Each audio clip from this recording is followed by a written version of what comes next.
It's international break time for the PWHL as many of the players are going to Utica, New York for the Women's World Championships starting April 3rd. And the PW will be on break for about 3 weeks. So the standings as they are right now are going to stay that way. If your team is where you want them to be, you can enjoy it for a little while. And if you're on the outside looking in, you've got to kind of suffer with that feeling until they get back for their final 5 games. There's a lot to cover, and I have a couple of guests joining me. So let's get started with the PWHL Puck Drop podcast. It's time for the PWHL Puck Drop Podcast.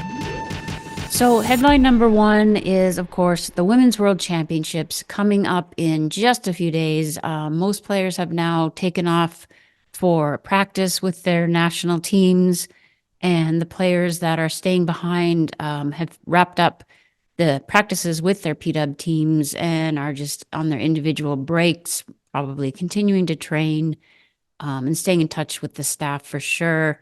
But this break is going to be really interesting to see from a couple of points of view. Obviously, the players that are going to play are playing for really high stakes hockey, so it's going to bode well for them to, ramp up that level of play and competition.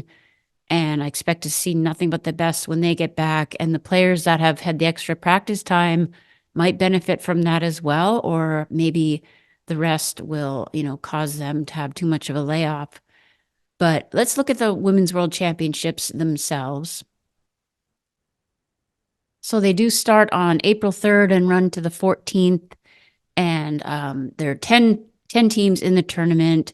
Starting on April 3rd, we're going to have 3 games. Denmark and Sweden will open it, and then Finland versus Czechia and USA versus Switzerland on that day. So you can get a nice appetizer going. And Canada and USA will play in the round robin on April the 8th, and the games will take place at the Adirondack Bank Center. So you can check out the full schedule online, but it's going to be very, very interesting to see how the, PWHL players that are on the same teams or different teams or have formed some different alliances in their games this year, now getting back together. The roster for Team Canada was announced. The 23 players includes 20 players who were on the squad from last year, where they lost in the final to the U.S. 6-3 in Brampton. And so, of course, that's led by Marie-Philippe Poulin. We have not heard for sure about her injury. She has missed the last 4 games in the PWHL. And apparently she was skating in Montreal, but just not ready to go for their last game. Maybe, just getting in a little extra rest to make sure she's ready. But I'm sure she didn't want to do a disservice to her Montreal team either. So we have 2 players, cousins, Julia Gosling and Nicole Gosling, set to make their senior team debuts. That's going to be fun to see. And of course, for all teams, they're welcoming back the players from the NCAA that played with them previously, either in the rivalry series or at the Women's World Championship. So notable addition for Canada is, of course, Sarah Fillier. She is definitely a first-line player and can make a big difference there for them. Daniel Serdachny, who played for Colgate and finished out her season there, will be joining the team. And then pretty much on the back end, it's everyone we expected with the addition of Gosling. Notably, I believe Jessie Eldridge is not on the squad this time. I think that's about the only, striking omission for Team Canada. So quickly, Emily Clark, Sarah Fillier, Julia Gosling, Brianne Jenner, Emma Malte, Sarah Nurse, Kristen O'Neill, Marie-Philippe Poulin, Jamie Lee Rattray, Daniel Serdachny, Natalie Spooner, Laura Stacey, Blair Turnbull. On the back end, Erin Ambrose, Ashton Bell, Jamie Bourbonnais, Renata Fast, Nicole Gosling, Jocelyn The Rock, and Ella Shelton. And Kristen Campbell makes her return along with, of course, the Anne Renee Desbiens and Mash Meyer tandem. So And Troy Ryan and the coaching staff will return for Canada. Obviously, their odds weigh heavily on whether or not Poulin can play. We're going to watch that really closely to see if there's an announcement there. So as for Team USA, they haven't named their final roster. They have 39 players invited to the evaluation camp that will take place in Lake Placid. 13 PWHL players are listed and included, of course, Kendall Coyne Schofield, Taylor Heise, Nicole Hensley, Kelly Panic, Grace Sumwinkle from Boston, Erin Frankel, Megan Keller, and Hillary Knight. Ottawa has Savannah Harmon, Gabby Hughes, and Haley Skimura. And New York has Alex Carpenter and Toronto's Jessie Comfer for the U.S. Boston also has two other international players, Susanna Tapani and Switzerland's Alina Mueller. So a lot of PWHL talent, and it's going to be fun to see them kind of get back on their national squads and see if any of those rivalries carry over. A lot of the players, of course, play together on the Canadian teams, like Boston and Minnesota have a strong presence of U.S. players. But some of them, like Jessie Comfer herself, has been playing in Toronto with a lot of Team Canada. It's just going to be interesting, really, really interesting, more like the World Cup and that kind of thing that you see in the NHL when players who aren't used to playing together or weren't used to for a little while will be rejoining each other. Good to see that Kristen Campbell is back on the roster for Team Canada, and we'll definitely fire up those games and spend a good portion of the 2 weeks in April watching that really closely. So the round robin comes to an end on the 9th of April, and then we will go to the quarterfinals on the 11th.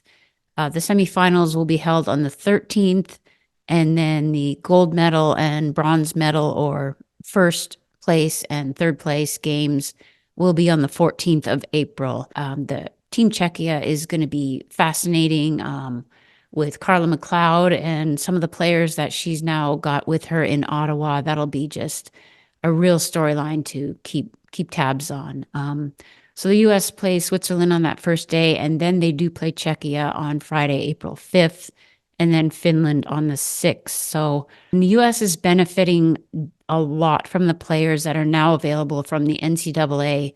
Of course, you've got Hannah Bilka from the NCAA champion, The Ohio State University, Izzy Daniel from Cornell, who was a Patty Kazmaier finalist, Britta Curl from Wisconsin, Joy Dunn, who scored the championship goal for Ohio State, Lacey Eden from Wisconsin, Layla Edwards from Wisconsin, Abby Murphy, Minnesota, Casey O'Brien from Wisconsin. So they are getting just an influx of talent on the back end. Kayla Barnes from Ohio State will be on the squad, and a couple others are, on the 39 player list. So we're not positive, but it looks like Sydney Morrow from Colgate, Allie Simpson also from Colgate, Anna Wilgren from Wisconsin.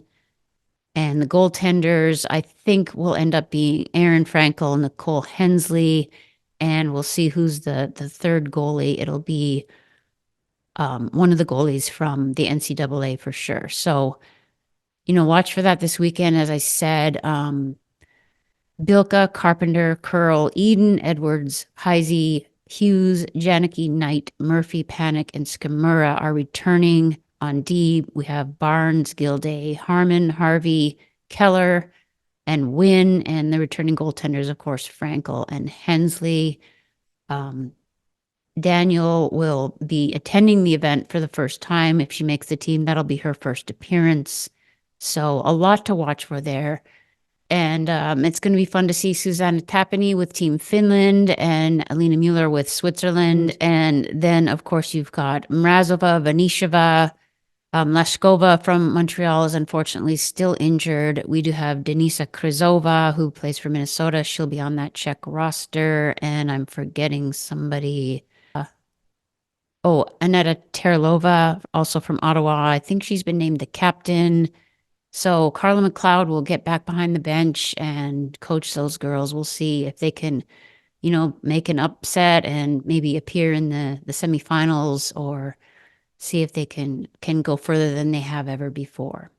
The other storyline, of course, that we want to just touch on is the battle for the playoff spot. The fourth and final spot looked to be a tussle between PWHL Ottawa and Boston.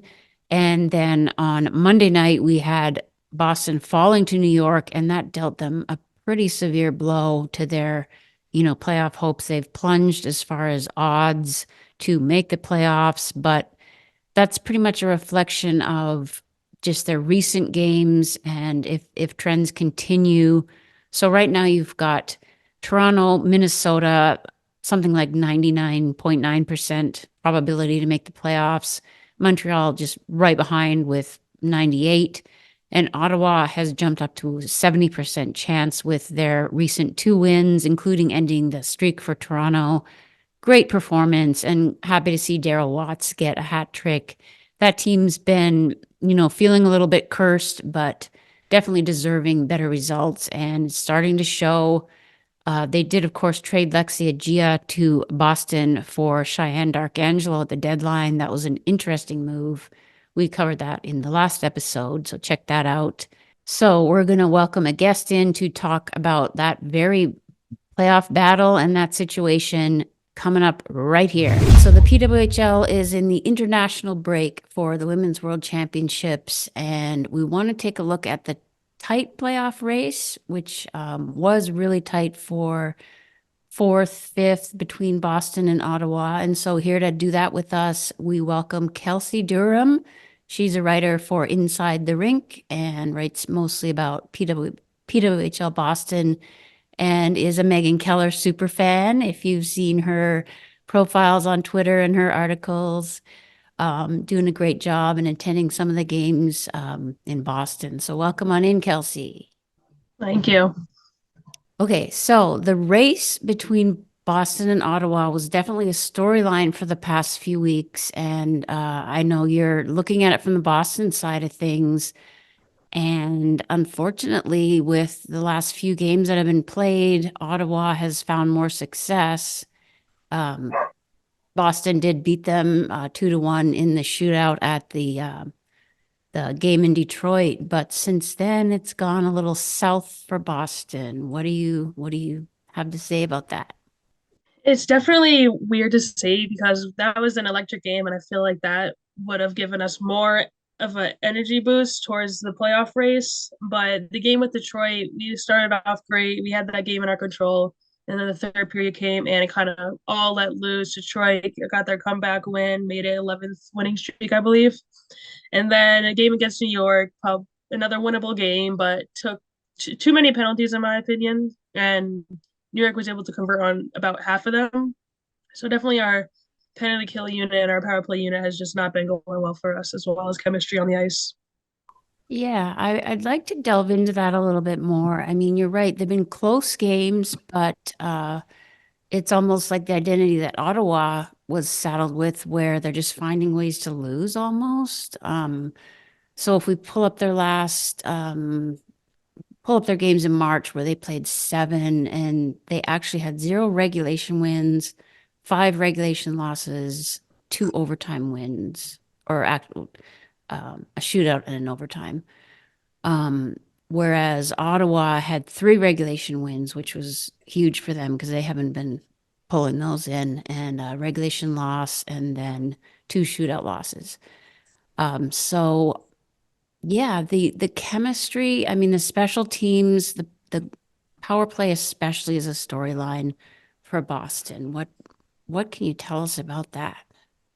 Our power play is lacking, and I believe it's the lowest in the league conversion wise. We don't really convert well on power plays. We did have a power play goal for Sydney Morin in the Toronto game, I believe. So that I 5-3, feel like yeah. that gave us a little spark, but it seemed all of that kind of went away once that puck dropped yesterday. Yeah, that game, it was tough to watch that one. It my heart goes out to, like, I know they're trying to do everything right and they've got all the talent in the world, and something's just off. Like, what's your Something's gut not feeling? clicking. What's your gut feeling? I mean, Alina Mueller has done okay. Maybe she looks a little tentative, and Hillary Knight please tell us what you see there. I mean, your girl, Megan Keller, is, I think she's second in scoring behind Mueller. So what gives? I think it's all just about the chemistry on the ice. However, we nearing the last month of the season, so you're starting to wonder like when will it hit? Hopefully, with the women's world championship, something happens. Maybe they get their groove back, especially Hillary Knight because she has been pretty silent this season. Yeah, I know there's like quiet speculation that she might be injured. She just doesn't really have the zip, or, it looks like the effort is there, but definitely the numbers aren't. And in the rivalry series, the last few games, I think she was pretty quiet as well. But the World Championships have been her stage, so maybe that will spark her. Give her a nice return for the final playoff push.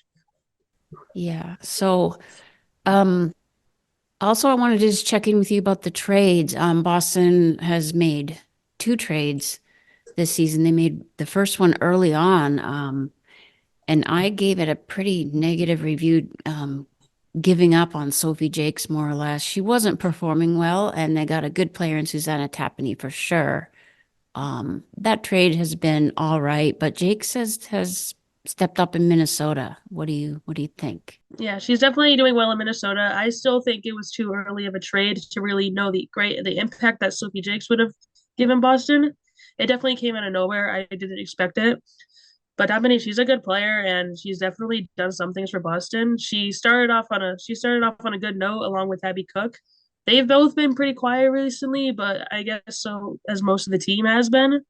So I'm just hoping for the spark after the Women's World Championship for all of them to get back in.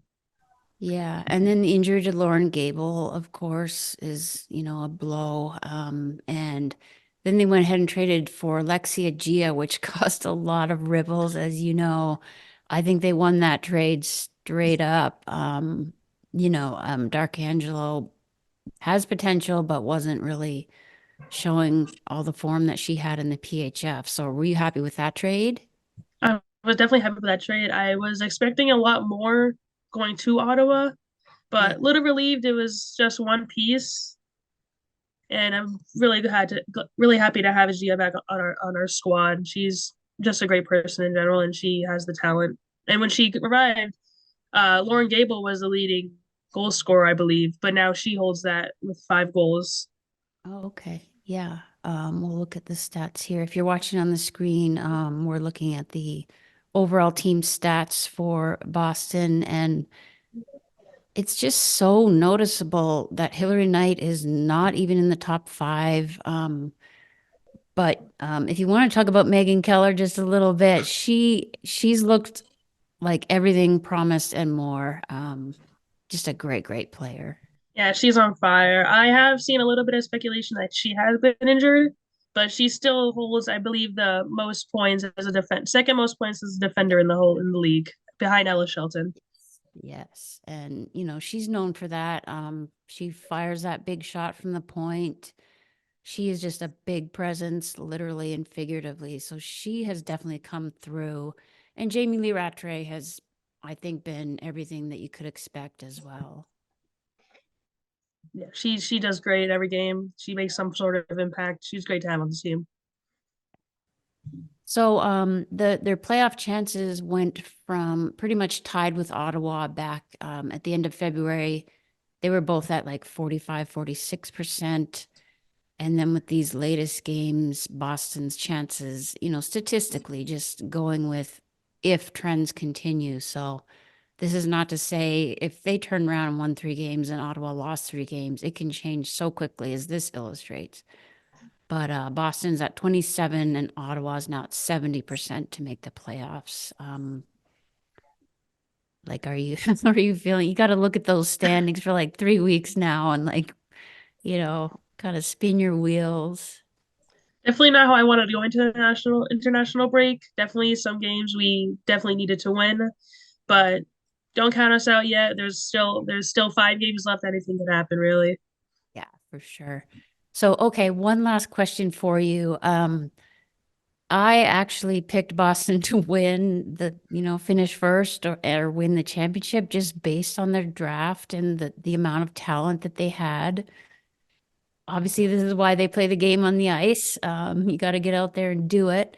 So if you, Kelsea, were in the position of Courtney Kessel right now and you're the coach, is there anything with lines or personnel or strategic play, not to put you on the spot, but I haven't watched closely enough to see if adjustments have been made. I know she's swapped up the top two lines and tried to find combinations, but what would you do as coach of PWHL Boston coming back for the 5 games? Yeah, it definitely does seem that the lines they have been switched up, but for the most part, they are still like your general lines, like your usual lineup. So definitely like messing around with the chemistry. Some players work well with others. So I think testing them out, like testing who works well with each other would definitely be probably the next step for Boston, especially looking how they perform at the Women's World Championship. Right, the players that go off. I'm really curious to see if there's, any difference in the players that go and play and keep, kind of keep their rhythm versus the players that stay back. So I'll put a graphic on the screen of who from Boston is going. I think there's probably about 6 or 7 of them and mostly on Team USA.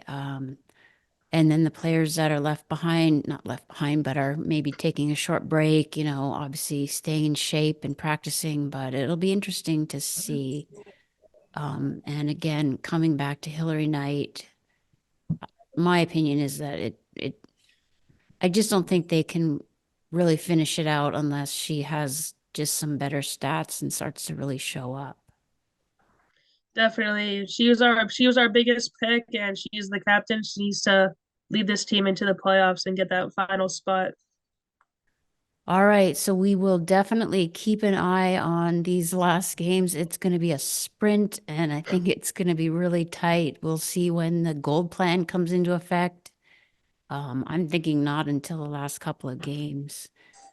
So thank you so much, Kelsea. We'll look for your work again on Inside the Rink and watch this playoff race closely. We'll see if Boston can turn it on and finish it out. It's gonna be a good next month, that's for sure. Yeah. All right. Well, thanks so much for joining us. Thank you for having me. Sure. So that was some interesting insight. And before we jump to our next topic, I want to quickly mention the 3 stars of the week. Daryl Watts, you can't give it to anybody else. The first star, 4 goals, 4 points in 2 games played. Brianne Jenner, a great captain, 2 goals, 3 assists in her 2 games. And Natalie Spooner, 3 goals in the 2 games played. She keyed that victory against Boston and then did her best and got 2 goals against Ottawa in the losing effort. But I don't think that's going to slow her down. She's going to go play for Canada and hopefully have a great run there. So quickly, we're going to do our segment. I'm going to do this myself, and I'm going to do it on the fly. Next up, It's 6 6 in in 6. All right, so this won't take 6 minutes because I'm simply going to go team by team and pick the player who is going to the World Championships and needs a good performance there to continue to, contribute and key for their teams to succeed and either make the playoffs or do well in the playoffs. So let's start with the obvious one, Boston's Hillary Knight. I've talked about it. We've all kind of, speculated and wondered why she just hasn't had the season at all that we would have expected. In her 19 games, she has 4 goals, 3 assists, 7 points. She's on the plus side. She's been contributing, but she is not among the top 5 or even 6 players on her team for scoring. She hasn't, like we said, hasn't kind of showed up the way that other captains have, and she's capable of it. So maybe she's, quietly preparing to just break out at the World Championships, and that would bode well for Boston for sure. So, and looking at, there are a couple of names that you could pick, I think the ones that you might think of are going to be just fine. So I won't mention those bigger names. I'm going to look at Nicole Hensley. I think she's going to get a couple of starts between her and Erin Frankel. Not sure how they're going to divide that up. Frankel's probably got the edge on her a little bit, but Hensley has played very, very well for Minnesota, and for her to get some wins, or maybe even the championship, and get some more confidence could just help buoy them as they definitely move into the playoffs, and she'll be the starting goalie there. So that's my pick for Minnesota. Hang on while I pull up the next team. I'm doing this on the fly. Maybe it is going to take 6 minutes. Montreal, let's look at them. I won't say Poulin because assuming that she's going to play again, she's just on the list of, just do what you do and you'll be all right. So let's look instead at Erin Ambrose. Strong defender. She's had a good season. She's 4th overall in scoring on Montreal with 10 points in 19 games. And I think she's been everything they expected when they drafted her, and probably will show up and do what she does. But, I'm looking more at her contributions to Team Canada, whether maybe she can step that up a little bit offensively, since she's been given that role with Montreal, and then can carry even more confidence back. She's just a really fun player to watch. So for New York, who are we going to look at? I guess I've got to say Abby Rock. It's been a little bit of an up and down season for her.